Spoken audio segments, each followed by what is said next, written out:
China से आने वाले ईरानी बहरी जहाज़ पर अमेरिका का कब्ज़ा और इस कब्ज़े के बाद ईरान की जानिब से सख्त रद्द-ए-अमल। इब्राहिम जुल्फ़िकारी का कहना है कि इसका भरपूर जवाब दिया जाएगा, लेकिन सवाल पैदा होता है कि क्या आबनाए हुर्मुज़ में चाइना और अमेरिका आमने-सामने आने वाले हैं?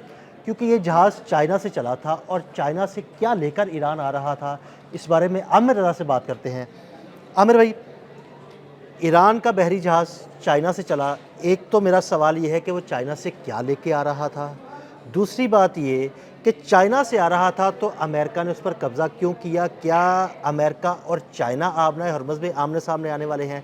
और तीसरा सवाल ये कि ईरान की जानिब से इब्राहिम जुल्फ़िकारी का बड़ा सख्त रद्द-ए-अमल आया है और उन्होंने कहा है कि हम भरपूर जवाब देंगे। अच्छा, सिर्फ उनका रद्द-ए-अमल नहीं आया इब्राहिम जुल्फ़िकारी का रद्द-ए-अमल, तो खैर वो तो तर्जुमान हैं पासदारान इनकलाब के, लेकिन जो उनकी पॉलिटिकल गवर्नमेंट है जिसको इस वक्त मसूद पज़ेश्कियान या बाकर कालिबॉफ जो हैं वो लीड करते हैं या अब्बास अराग़ची करते हैं, उनका भी सख्त रद्द-ए-अमल आया है। देखें, पहली बात है, अगर आपको याद हो तो जंग के दिनों में ही हमने एक स्टोरी की थी कि चीन की बंदरगाह से 2 बहरी जहाज़ निकले हैं जिनमें सॉलिड फ्यूल है और ये बैलिस्टिक मिसाइल्स के लिए बड़ा ज़रूरी है। ये आबनाए हुर्मुज़ से गुजर गए थे। उसके बाद जब ये जंग बंदी शुरू हुई तो मैंने आपको एक स्टोरी, बल्कि आपने मुझे एक स्टोरी दी थी कि 2 जहाज़ जो हैं, बहरी जहाज़ जो हैं, खाली चीन की तरफ रवाना हुए हैं। हमने उसका रूट भी बताया था कि वो निकल के कैसे गए, कैसे वहाँ पर पहुँचे। अगर कोई पुराना देखना चाहता है वो देख ले। अब ये भी चीन से आ रहा था। देखिए, चीन के साथ ईरान की तजारत जो है वो चीन की लाइफलाइन है। मैं हमेशा ये बात कहता हूँ और मैं आपसे बारहा ये बात कह चुका हूँ या आपके साथ ही डिस्कस कर चुका हूँ कि आबनाए हुर्मुज़ में अगला मुकाबला अमेरिका का चीन के साथ होना है। बिल्कुल, आपने कई दफ़ा ये बात की है और मैंने आपको बताया था कि उनका 48th बहरी बेड़ा जो है वो आबनाए हुर्मुज़ के करीब है। ये चीन के साथ शरारत करेंगे और चीन के साथ इन्होंने ना भी शरारत की अमेरिका ने तो इसराइल कर गुजरेगा, जिससे अमेरिका इस जंग में मज़ीद फंस सकता है। अब देखें, ईरान का जहाज़ था, सामान चाइना का था। बिल्कुल।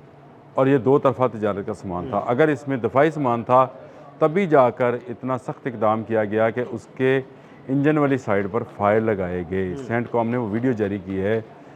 वो जो डुज़ उनके वो डिस्ट्रॉयर से निकले हैं, मिसाइल्स निकले हैं छोटे, उन्होंने जाकर उस जहाज़ को हिट किया है और इस वक्त वो जहाज़ नकारा खड़ा था जिस पर इनके मरीन्स ने आकर कब्ज़ा किया और अब सामान की तलाशी लेने जा रहे हैं। डोनाल्ड ट्रंप, देखिए इसकी अहमियत का अंदाज़ा करें कि बहुत सारे जहाज़ गुजरे होंगे, आ रहे होंगे, जा रहे होंगे, इस जहाज़ को ही क्यों निशाना बनाया? कुछ तो ख़ास है इस जहाज़ में फिर आमिर भाई। कुछ तो इनकी इंटेलिजेंस ने इनको बताया है और मैं पिछले 1 हफ़्ते से आपको बता रहा हूँ कि नया एयर डिफेंस सिस्टम चीन फराहम कर रहा है। ये मेरी स्टोरी नहीं थी, ये इंटरनेशनल मीडिया के अंदर आने वाली स्टोरी थी, अमेरिका के अखबारात में छपने वाली स्टोरीज़ थी कि चीन ने ईरान को नया एयर डिफेंस सिस्टम जो है और या रडार्स जो हैं वो देने शुरू कर दिए हैं। और इनकी ख़ास बात यह है कि ये स्टेल्थ टेक्नोलॉजी B2 तक जाएगी। याद है आपको, हमने किया था इस पर कि F-35 और B2 की स्टेल्थ टेक्नोलॉजी ख़त्म हो जाएगी और इस जहाज़ की अहमियत ख़त्म हो जाएगी। कल के बयान को अगर आप देखें तो बाकर कालिबॉफ ने एक बड़ा बयान दिया। उन्होंने कहा कि हमने 2 F-35 गिराए हैं और इससे अगला जुमला उनका बड़ा मैनिफेस्ट था। उन्होंने कहा था ये छोटी बात नहीं है।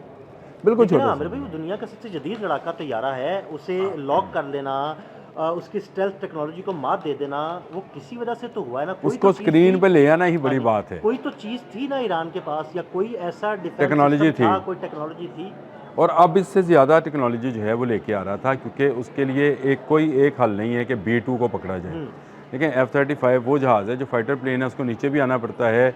अगर डॉग फाइट की सूरत हो तो वो और भी नीचे आ सकता है और इसको लॉक करना जो है वो एक बड़ा मरहला था जो सर अंजाम दे दिया।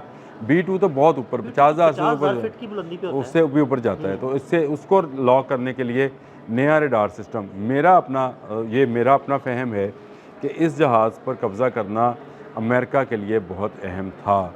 इसीलिए उनको कोई इंटेलिजेंस रिपोर्ट थी। अल्लाह ना करे अगर इसके अंदर दिफाई सामान था, सामान की बजाय दिफाई सामान था, तो ये जो है अमेरिका की एक बड़ी कामयाबी होगी। लेकिन डोनाल्ड ट्रंप ने और सेंटकॉम ने अभी तक ये तफसील जारी नहीं की है कि तलाशी के दौरान उनको क्या मिला। ऐसे ही है। ये आने वाले चंद घंटों में कोई तफसील आ जाए तो हम बताएंगे। देखें, अगर तो इसमें खाने पीने की अशिया हैं, अद्वियात हैं, इलेक्ट्रॉनिक का सामान है, तो ये कोई ऐसी चीज़ कोई नहीं बड़ी है। बात नहीं है फिर। इसका मतलब है कि अमेरिका जो है वो आपने हरमुज़ को अगले आने वाले दिनों में मज़ीद बंद रखना चाहता है। और अगर इसमें वाकई में कोई दिफाई सामान है, तो अब आपको आपने हरमुज़ में चीन और अमेरिका आमने सामने नज़र आएंगे। बिल्कुल ऐसे ही। चीन किसी सूरत में ये बर्दाश्त नहीं कर सकता कि ये तजारत जो है आपने हरमुज़ वाली ईरान के साथ बंद हो, क्योंकि उसकी लाइफलाइन वो ऑयल है जो कि वो 90% अपनी जो तवानाई की ज़रूरियात वो है यहीं से ऑयल पूरी से, करता है। वो यहीं से पूरी करता है। एक तो ये उसको सस्ता है, दूसरा उसके चीन ईरान के साथ तल्लुकात बहुत गहरे हैं, तीसरा सबसे बड़ा फ़ायदा उसको ये है कि वो ये बार्टर सिस्टम के तहत लेता है, यानी युआन में उसकी हाँ, तरसील होती युआन है में भी होती है, या वो ना, सिर्फ ऑयल ले लेता है और अपना दिफाई सामान जितना या खाने पीने की लेकिन वो चीज़ें ले युआन लेता ही है। उसके लिए करेंसी, तो करेंसी का लॉकअप तो वो युआन ही है। बिल्कुल। अब उससे फ़ायदा ये है कि जितना ईरान उससे सामान लेता है, चाहे खाने पीने का है, अद्वियात हैं या जो भी चीज़ें हैं, वो ऑयल के बदले लेता है।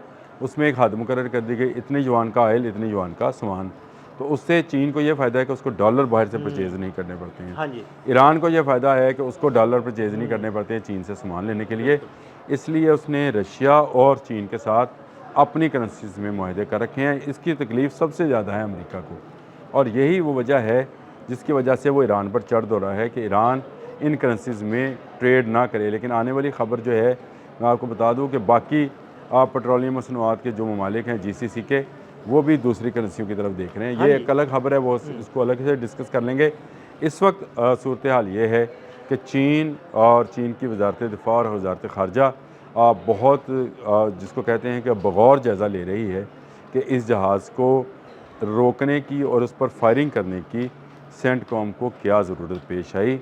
देखें, अभी बयान उनकी तरफ से आना है, और जब बयान आ जाता है बिल्कुल, इस पे भी हम बात करेंगे, बिल्कुल। करेंगे। अमेरिका की तरफ से बयान आएगा कि इसमें सामान क्या था, अगर वो झूठ होगा तो वो भी सामने आ जाएगा। और चीन की तरफ से जो इस पर रद्द-ए-अमल आएगा, क्योंकि ये चीन का सामान था। जहाज़ किसी भी कंपनी का हो सकता है, ईरान का हो सकता है, चीन का हो सकता है, लेकिन इस पे पूरी ट्रेड जो है चीनी जहाज़ों पर ही होती है। चीनीज़ कंपनीज़ को ही इसमें फ़ायदा है, ईरानी कंपनीज़ को ही फ़ायदा है, सॉरी, ईरानी कंपनीज़ को फ़ायदा है कि उनके जहाज़ इस्तेमाल होते हैं इस ट्रेड के अंदर, तो उनको उससे जो है ज़र मुबादला मिलता है।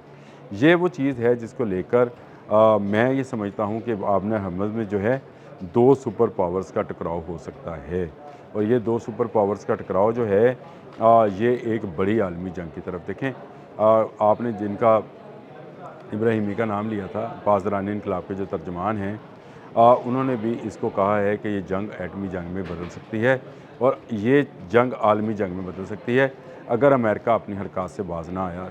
अच्छा जेस्चर था, बासर अराक़ची ने एक ट्वीट किया था, आपने हरमुज़ खुल गई थी, जहाज़ों ने मूवमेंट शुरू की थी, पाकिस्तान के भी 2 जहाज़ गुजरे, एक शालामार गुजरा, एक खैरपुर गुजरा, और मैं ये समझ रहा था कि चलो तजारत जो है जारी रहेगी, और दूसरी तरफ जो है मुज़ाकरात हो जाएंगे और अमन जो है दुनिया को मिल जाएगा। लेकिन अमेरिका की इस एक हरकत से अमन जो है कुछ मज़ीद पीछे हटता नज़र आता है, मुतासिर हो सकती है और जंग मामलात ना। जो है वो नज़दीक आती नज़र आती है।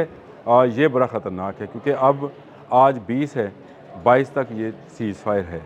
22 तक अगर किसी नतीजे पर ये ना पहुँचे तो ये एक बड़ी जंग में तब्दील हो सकती है, और उसमें अब मैं पहले भी कह चुका हूँ, दोबारा कह रहा हूँ कि चीन इन्वॉल्व हो सकता है, और चीन की इन्वॉल्वमेंट इसको एक बड़ी आलमी जंग पर ले जाएगी।